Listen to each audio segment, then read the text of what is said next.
আল্লাহ গো I বলে সুদ খাই। আপনারা কে কইছে আমি সুদ খাই?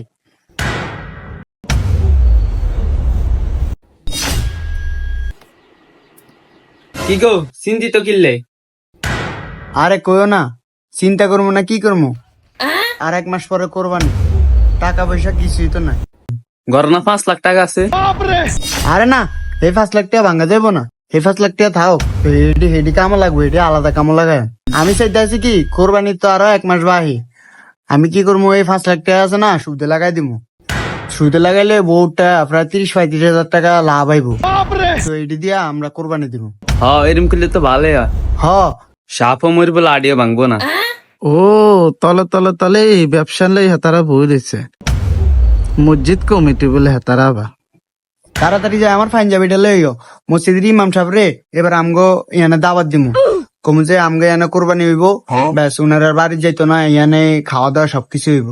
তাড়াতাড়ি যে পাঞ্জাবিটা লই, আমি ইয়ানে বসছি। আচ্ছা তুমি খাও, আমি পাঞ্জাবি লে আইতাছি।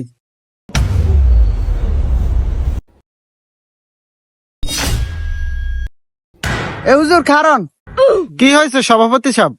শুনেন ইমাম সাহেব, কোরবানির তো 1 মাস ভাই, আপনারা আগে আপনার দাওয়াত দিতে, আপনি কিন্তু আমগো বাড়িতে এবার ঈদ করবেন, বাড়িতে কোনো যাওয়া যাইতো না, আমার গরু জবা হইব, আপনি ইয়ানো থেকে গরু মাংস খাওয়া দাওয়া করে একবারে যাওয়ানোর টেবিল লয়ে যাবেন।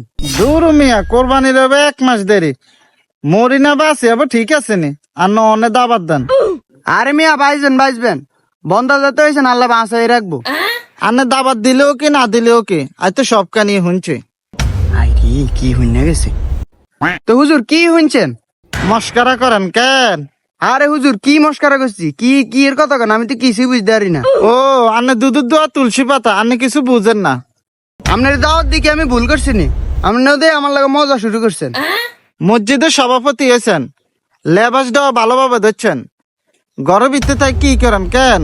সব কানিয়ে শুনছে, উর্ফে দি ফিটপার ভিত্তি দি সদর গাটার না। আরে হুজুর কি কানা বলতে বল, কি আমি একজন মসজিদের সভাপতি, আপনি কি কর মিয়া? ইমাম সাহেবের মতো কথা কন, যা কইবেন খোলাখুলি কন। খোলাখলি কইলে তো মান সম্মান থাকতো না, তাও কই আনে মিয়া সুদ খুর, আনের কোরবানি দিলে কোরবানি হইতো না, আনে সুদের টিয়া দিয়ে কোরবানি দিবেন। আল্লাহ গো আই বলে সুদ খাই। আপনারা কে কইছে আমি সুদ খাই? এও সিটারি করবেন না, আনে সুদের টিয়া দিয়ে কোরবানি দিবেন, আনের কোরবানি হইব। আরে হুজুর আপনি যা শুনছেন ভুলভাল শুনছেন, এটা তো সুদ না, এটা হলো মুনাফা। কোনটা সুদ কোনটা মুনাফা এটি সবে আমরা বুঝি, 2 কলম হরি আইছে এমনে না।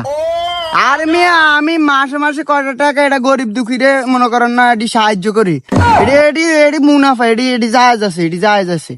কোনটা মুনাফা কোনটা সুদ এটি আমরা সবে বুঝি, আমগুলোকে বাট পারি সিটারি করানোর সময় নাই। আপনি কেন মসজিদের সভাপতি হয়ে সুদ খান, সুদের টাকা লাগান, আবার হে টাকা দিয়ে কোরবানিয়ে দিবেন।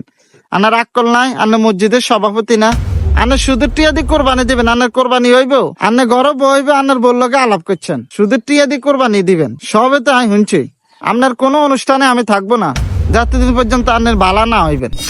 হুজুর আমার ভুল হয়ে গেছে, আমি আর জীবনে সুদ খাইতাম না হুজুর। মিয়া মসজিদের সভাপতি লেবাস লাগাছেন, যদি ভালো হইতেন হারেন ভালো হন, নহলে আনাকে চাকরি সারি দিয়ে যাই আমি। আপনি কারাগর তো কোয়েন না, ঠিক আছে নি, আমি ভুল করিয়া লাইছি, আপনি তারপরে আমগো বাড়ি থাকেন এবার ইয়া করেন, আর এই কথা কারাগর তো কোয়েন না হুজুর, এই কারণে দেখছি আর জীবনে সুদ খাইতেন না, বুঝেন নি? মসজিদের সভাপতি এসে দিয়ে কি হয়েছে, আর কোনোদিন সুদ খাইতেন না। যান ভালো হয়েছিলেন, হক মতো চলার চেষ্টা করিবেন, আল্লাহর রহমত দিব, বরকত দিব। আচ্ছা ঠিক আছে হুজুর, ভালো থাকছেন। তো বন্ধুরা, আমরা কখনো সুদের টাকা দিয়ে কোরবানি দিব না, কারণ সুদের টাকা কোরবানি দেওয়া হারাম।